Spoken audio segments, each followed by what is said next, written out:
3월 23일 월요일. 꿀꺽꿀꺽 소리. 한바탕 큰 전투를 치르고 나서 부상당한 병사가 애타게 물을 찾고 있었습니다. 마침 군종 목사에게 얼마의 물이 남아 있었습니다. 목사는 수통을 그 병사에게 건넸습니다. 병사는 무심코 그 물을 마시려고 했습니다. 물통을 들면서 모든 소대원들의 눈이 자기에게 집중되어 있는 것을 알게 되었습니다. 그는 목마른 것을 꾹 참고 그 수통을 소대장에게 넘겨주었습니다. 소대장은 그 수통을 받아들더니 입에 대고 꿀꺽꿀꺽 소리를 내며 마셨습니다. 그리고 부상당한 병사에게 다시 그 수통을 돌려주었습니다. 부상당한 병사가 물을 마시려다 보니 물은 조금도 줄지 않았습니다. 병사는 수통에 입을 대고 소대장처럼 꿀꺽꿀꺽 소리를 내며 맛있게 물을 마셨습니다. 수통은 다음 병사에게로 전해졌습니다. 소대원들은 모두 꿀꺽꿀꺽 물을 마셨습니다. 마침내 수통은 군종 목사에게 돌아갔습니다. 수통의 물은 처음 그대로였습니다. 갈증을 느끼는 사람은 아무도 없었습니다. 그날 물이 늘어난 것은 아니었습니다. 그러나 서로를 먼저 생각한 마음이 갈증보다 앞섰고 그 배려가 모두를 충분하게 만들었습니다. 은혜를 누린 사람은 생명을 지켜주는 인수를 펼 수 있습니다. 서로를 배려하고 양보하는 마음이 모두를 살립니다. 오늘의 말씀. 서로 사랑하라. 내가 너희를 사랑한 것 같이 너희도 서로 사랑하라. 오늘의 만나. 오늘 누군가에게 은혜를 끼치는 사람이 되십시오.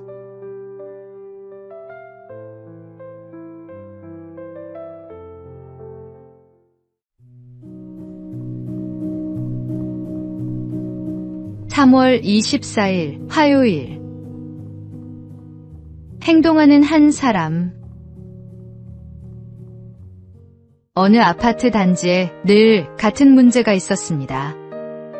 지하주차장 출입구 바닥이 움푹 패여 차가 지날 때마다 쿵 소리가 났습니다. 주민들은 불평했습니다. 관리사무소는 뭐 하는 거야? 다칠 사람 나오면 그때 고칠 건가? 단지 단톡방에는 불만이 끊이지 않았지만 며칠이 지나도 바닥은 그대로였습니다. 어느 비 오는 날, 한 주민이 차에서 내려 그곳을 한참 바라보더니 집으로 올라가 공구를 들고 내려왔습니다. 임시로 흙과 자갈을 채우고 위험 표시를 붙여두었습니다.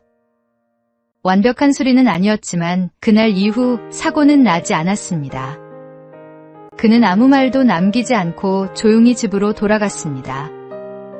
다음 날 단톡방에 이런 글이 올라왔습니다. 어제 누가 바닥을 임시로 고쳐놨네요. 덕분에 아이들 다칠까 걱정 안 해도 되겠어요. 그제야 사람들은 깨달았습니다. 말로만 걱정하던 사람들보다 먼저 나서서 행동한 한 사람이 상황을 바꿔 놓았다는 것을. 성경에서 하나님이 찾으시는 의인은 완벽한 사람이 아닙니다. 모두가 외면할 때 그 자리에 멈춰 서서 할 수 있는 일을 하는 사람입니다. 오늘의 말씀. 이 땅을 위하여 성을 쌓으며 성 무너진 데를 막아서서 나로 하여금 멸하지 못하게 할 사람을 내가 그 가운데에서 찾다가 찾지 못하였으므로. 오늘의 만나. 불평하기보다 작은 일이라도 직접 행하는 사람이 되십시오.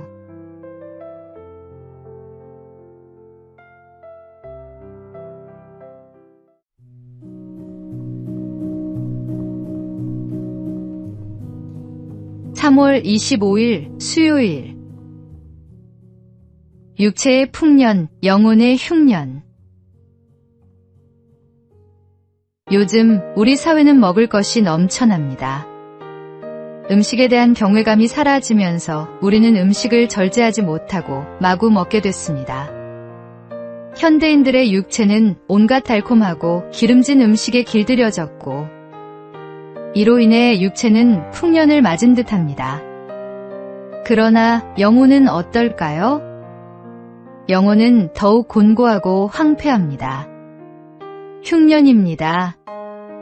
몸을 강건케 하는 음식의 소중함을 잊은 채 음식을 먹기 때문입니다. 황새는 비교적 오래 삽니다. 그 이유는 황새는 욕심이 없는 새여서 절대로 과식, 과욕이 없기 때문입니다.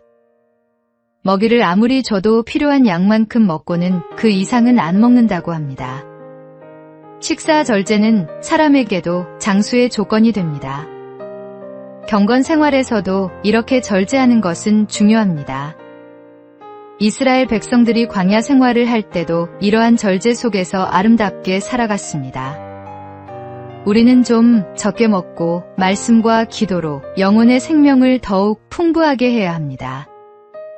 나의 연약함과 불완전함을 하나님 앞에 내놓음으로써 우리는 비로소 경건과 사랑의 힘을 얻을 수 있습니다. 성경은 영으로서 몸의 행실을 죽이면 살리니라고 말씀합니다. 육체의 욕망을 절제하고 영적인 것에 집중할 때 참된 생명을 얻게 됩니다. 오늘의 말씀. 너희가 육신대로 살면 반드시 죽을 것이로되 영으로서 몸의 행실을 죽이면 살리니. 오늘의 만나. 육체를 채우는 일에만 집중하지 말고 절제하며 말씀과 기도로 영혼을 먼저 채우는 하루를 보내십시오.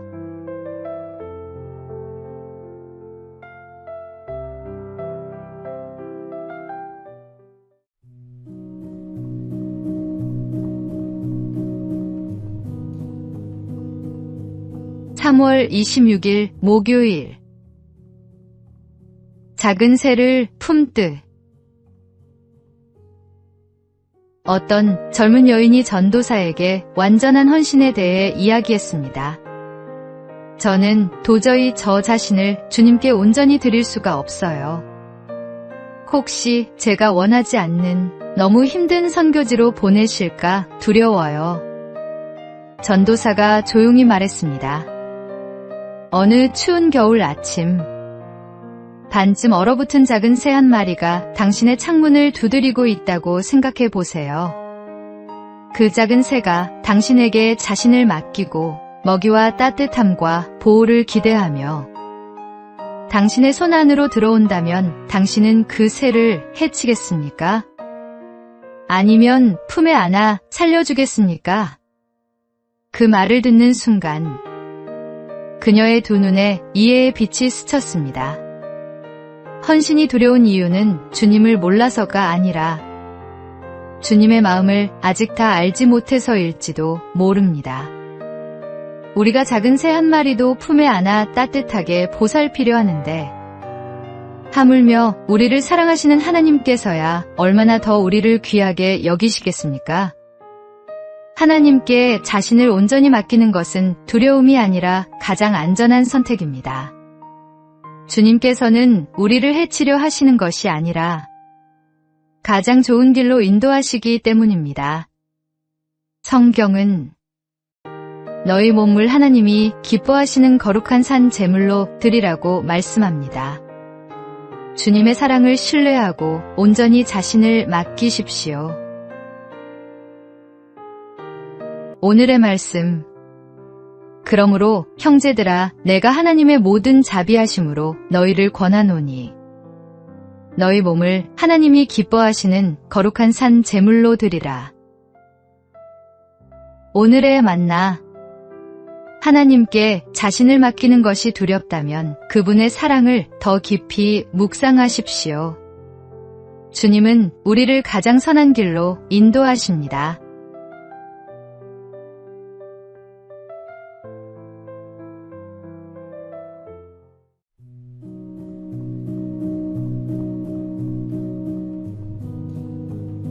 (3월 27일) 금요일. 곱하기의 십자가. 십자가를 세워놓고 보면 더하기 표처럼 보입니다.